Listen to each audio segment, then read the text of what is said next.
Imagine being confronted by a stranger only to discover that a mistake from the past is haunting you. In the heat of the moment, emotions run high, and what unfolds can change everything. My sister is seeing a married man and I got beaten because of her. I have no idea where my idiot sister is because she went on vacation with her friends. All I know is that I'm going to pull her hair out when I see her. My sister and I go to the same university, although we are only 3 years apart. We are almost identical, and people always confuse us for twins. And today I suffered because of that resemblance we have, because as soon as I left my university to go to my car, a lady threw herself on me to start dragging me by the hair while she was yelling at me a lot of things and insults. By pure instinct, I also began to fight. Honestly, at that moment, I thought that some homeless person had an attack of dementia or something. I pulled her by the hair until my friends separated her from me. The woman was crying, and behind her there were 2 more women who were with her and arguing with my friends. The woman was yelling at me that I am her husband's slut, and I didn't understand anything about what was happening, but at that moment my mind clicked because I know that my sister is dating with an older man. She doesn't tell me much about him, but she shows me the gifts he gives her. I told the woman that she was looking for my sister. Basically, the people who were with her yelled at me that I must be just as slutty as my sister. I'm not, I think, and tried to fight again, but the police approached us and it was all too messy. Now my scalp is full of scratches, my back is scraped by the asphalt and my hair hurts too much. And my sister doesn't answer my calls to explain what the hell she did before I tell my mother what happened. I know that if I tell my parents about this, they might even stop paying for my sister's education because it's not the first time she does something like this. I'm going to tell them. Yes, but first I need to talk with my sister. The humiliation of having been beaten up at my university for something I didn't do is too big. It gives me chills to think about coming back on Monday, and that the people who saw us believed that I am to blame for that when my sister was the culprit. Poor woman. I do feel empathy for her, but I didn't deserve that beating. My sister is not a good person at all, so it's easy to see her in a situation like this. At least she should have asked my name before that. Edit. Yes, we ended up at the police station and I filed charges against her, even though she apologized to me a lot once she calmed down a little bit.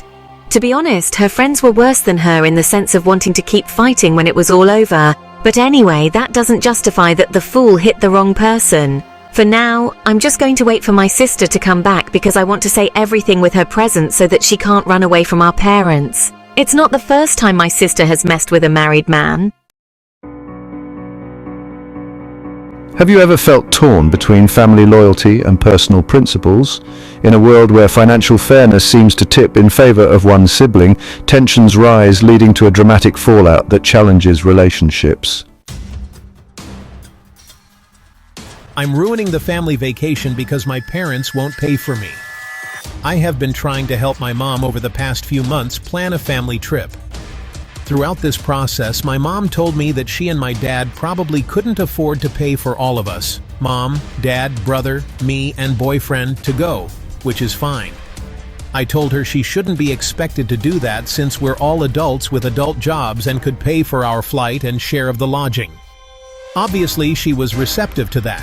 So fast forward to today and we're about to book the flights and travel. So we're on the phone talking through how much everyone's flight was going to be.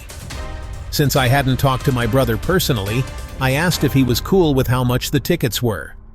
Her demeanor immediately changed to nervous laughter, and she said that he didn't offer to pay and so they were going to pay for him, and just because we offered doesn't mean he has to pay. For additional context, my brother is a civil engineering consultant, and he makes really good money. If I'm being honest, I sort of suspected this, so I wasn't super surprised. However, I played it cool and said, "Oh, didn't realize he wasn't going to be paying for his portion." Predictably, my mom and dad launched into this defensive ramble. "Well, it's your fault you offered. We were going to pay for you until you offered." A lie. They also said I was acting entitled to their money, which is a recurring bit for them anytime money comes up. There's a lot of nuance to that, but suffice it to say they've always been very hard and financially strict on me, but very easy on and spoil the crap out of my brother. Anyway, they know this bit pisses me off, and they succeeded yet again. But this time, I just felt something snap in me. So I just told them if that's the way they feel about it, then maybe we should just call it off. And I don't want to be around people who think I'm just trying to mooch off them. Then I just hung up. Now they're texting that I'm selfishly ruining the vacation because I'm jealous and are calling me entitled. Maybe I am entitled. Maybe my parents just like my brother better. I don't know which is more true, but I'm a little glad I'm ruining the family vacation.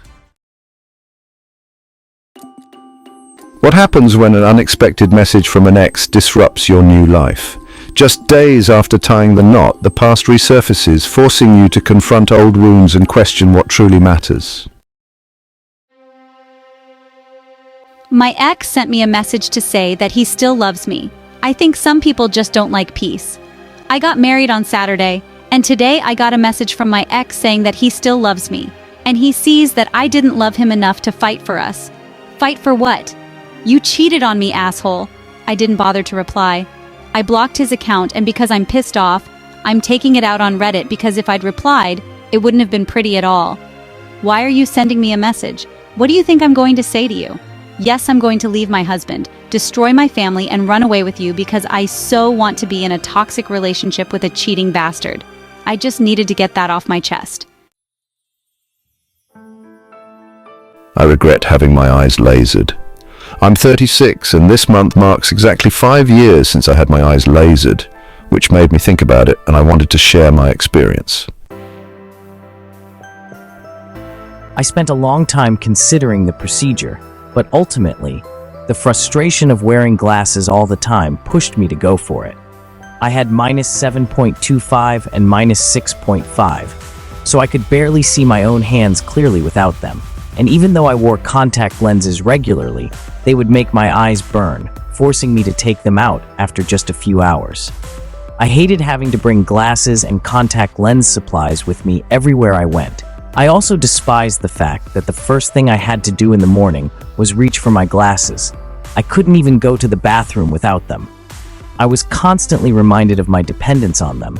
And to make matters worse, I never found a pair that truly fit my face or made me feel confident. 5 years ago, I decided to go to my regular eye doctor to explore the possibility of laser eye surgery. I trusted him because he didn't offer the procedure himself, so I felt like his assessment would be unbiased. After a thorough examination, he said my eyes were perfectly suited for it. I had a thick cornea, no issues with moisture, and overall healthy eyes. He didn't see any reason why I shouldn't go through with it. I asked about the risks, and he mentioned I might experience some complications for a few months, possibly up to a year in rare cases. The most common long-term issue, he said, was dry eyes. This reassured me. After that, I went to a nearby laser eye specialist. He gave me the same assessment. My eyes were perfect candidates. I had to decide between two methods: the traditional flap method, where a flap of corneal tissue is created and then replaced after the laser work, or the more modern approach, where the upper layer of skin is entirely removed and has to grow back. The flap method has a quicker recovery, but there's always a small risk of the flap tearing open if, say, I got hit in the face with a ball. The second option takes longer to heal and is more painful at first, but once the skin regenerates, it's as strong as ever. I chose the latter, which also was a bit cheaper, simply because it is quicker and there is less manual work required by the surgeon. The surgery itself was quick and painless. The first few days afterward were very uncomfortable, like having sand in my eyes all the time. But I took the prescribed medication, wore sunglasses 24/7 for 2 weeks, and always wore them outside for the next few months.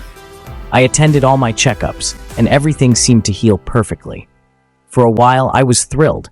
I could see, without glasses. I had some expected side effects, like slight double images, starbursts, and visual distortions, but I was told they would improve over time, and they did. But they never went away completely. Even today, 5 years later, I still experience slight double images when looking at bright objects. Traffic light figures, for example, are hard to see because there are multiple, slightly offset versions of them. For some reason, the green figures are worse than the red ones. The same happens with traffic lights that have arrows. I need to be closer to see them clearly. Those modern super reflective or LED traffic signs? From a distance, they all blur together, and my brain has to do the heavy lifting to figure out what they are, based on their shape and color. I do still recognize them unambiguously far enough away though, but not as far away as before. Dusk in a city, when artificial lights dominate the scene, is particularly difficult. If light hits my eyes from the side, it causes my vision to lose contrast, almost like there's a thin, white, semi-transparent filter over everything, like wearing greasy glasses. None of this affects my ability to navigate day-to-day life, but the issue that really depresses me is stargazing. Before the surgery, I could see stars as perfectly clear, sharp, differently sized, and bright points of light against the black night sky. Now, all I see are faint, smudgy spots with starbursts around them. What used to be one of my favorite activities for warm summer nights, lying in the grass and staring up at the night sky, thinking about the depths of the universe, has become something I can no longer enjoy in the same way. Another surprising realization: I actually miss wearing glasses. Not the necessity of them, of course, which I hated, but how they were a part of me. I never thought I'd say this, but I occasionally think a good pair of glasses could complete my outfit. They were also practical in ways I hadn't appreciated. My glasses protected my eyes from wind, rain, branches, and flying debris, like insects or leaves. Since the surgery, I've hurt my eyes more often than I ever did before, which was pretty much zero.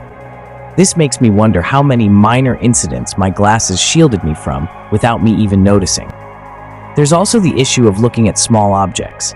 Before, I could simply take off my glasses and bring things close to my face to zoom in. Now, that ability is gone. It's a minor thing. I wouldn't even consider an inconvenience, because it's the same as before while wearing contacts. After all, a magnifying glass works much better anyway. Another thing I didn't expect is how sensitive my eyes have become. They often feel slightly swollen or more tender, especially when I instinctively rub them. Multiple eye doctors have assured me that nothing is wrong, that everything has healed perfectly. Still, they just feel different.